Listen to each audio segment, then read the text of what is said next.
하루를 살아가는 아침 묵상. 오늘부터는 빌립보서 말씀을 나누게 됩니다. 그리고 이번 빌립보서 시리즈의 제목은 그럼에도 기쁨으로 라고 했습니다. 왜냐하면 빌립보서에는 기쁨이라고 하는 주제가 그리고 단어가 굉장히 많이 등장하고 있기 때문입니다. 이 편지를 받고 있는 빌립보 교회의 상황과 편지를 쓰고 있는 사도 바울의 상황을 생각하면 사실 기뻐할 수 있는 상황은 아닙니다. 그럼에도 불구하고 사도 바울은 사랑하는 빌립보 교인들에게 내가 기뻐하고 있고 여러분도 기뻐하기를 바란다고, 그리고 그 기쁨의 이유에 대해서 설명하고 있습니다. 앞으로 빌립보서 말씀을 통해서 그럼에도 불구하고 기뻐할 수 있는 저 여러분들 되었으면 좋겠습니다. 오늘의 본문은 빌립보서 1장 1절에서 11절입니다.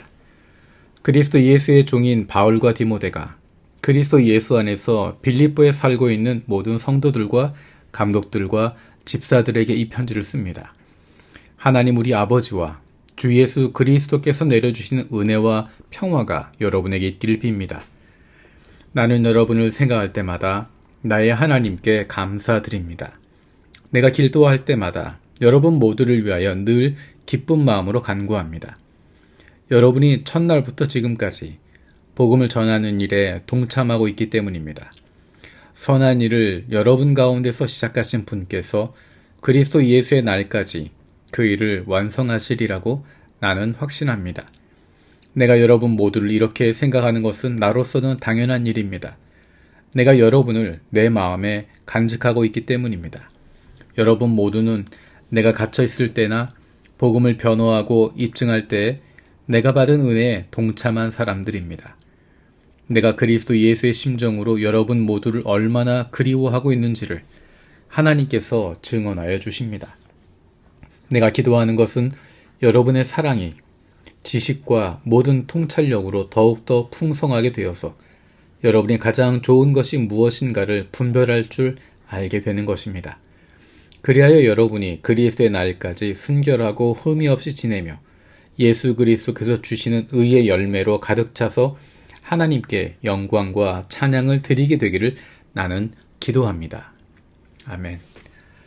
빌립보서는 편지입니다. 빌립보에 있는 교인들에게 보내고 있는, 빌립보 교회에 보내고 있는 사도 바울의 편지입니다. 1장 1절 2절을 보면 굉장히 독특한 부분을 발견하게 됩니다. 사도 바울은 그의 편지에서 내가 사도라고 하는 것을 증명하는 여러 가지 표현들을 많이 사용합니다. 그런데 오늘의 본문에서는 그냥 그리스도 예수의 종인 바울과 디모데라고 이야기합니다. 또 편지를 받는 사람들에 대해서도 특별히 빌립보에 살고 있는 모든 성도들과 감독들과 집사들에게 이 편지를 씁니다. 굉장히 가까운 느낌을 더 많이 표현하고 있습니다. 빌립보에 있는 교인들과 구체적으로 가깝다라는 표현을 주고 있습니다. 그래서 사도 바울은 그들을 향해서 내가 여러분을 품고 있습니다. 여러분을 내 마음에 간직하고 있습니다. 라고 이야기합니다. 사도 바울이 얼마나 빌립보 교인들을 사랑하고 있는지, 얼마나 그들을 보고 싶어 하는지를 알 수 있습니다. 빌립보 교회는 이방인들이 중심되어 있는 교회입니다. 사도 바울이 개척했습니다. 그리고 그것을 섬기게 되었습니다. 그런데 재미있는 것은 사도 바울은 자신이 개척했고 자신이 중심되고 어쩌면 자신이 주권을 누릴 수 있는 교회임에도 불구하고 다른 사람들은 높여주고 있습니다. 나보다 낮은 사람으로 생각하지 않습니다. 너희들은 내 제자야, 너희들은 내 성도야, 너희들은 내 밑에 있는 사람들이야 라고 하는 것이 아니라 오히려 자신을 더 낮추면서 빌립보 교인들을 높여주고 있습니다. 높인다고 하는 것은 단순히 말로만 높이는 것이 아니라 실제로 그들을 하나님 안에서 동역자로 받아들이고 있습니다. 그래서 오늘 본문에 반복되고 있는 단어가 동참이라고 하는 것입니다.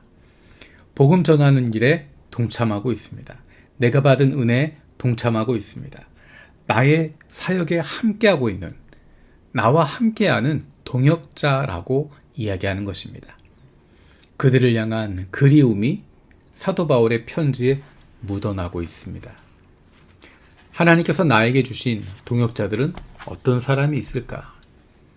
내가 전도한 사람일 수도 있고, 나를 전도해 준 사람일 수도 있고, 신앙을 주고받는 사람일 수도 있고, 어떤 관계라고 하더라도 그 안에 예수 그리스도가 중심되어져 있을 때 우리는 그 관계를 동역의 관계라고 말할 수 있습니다.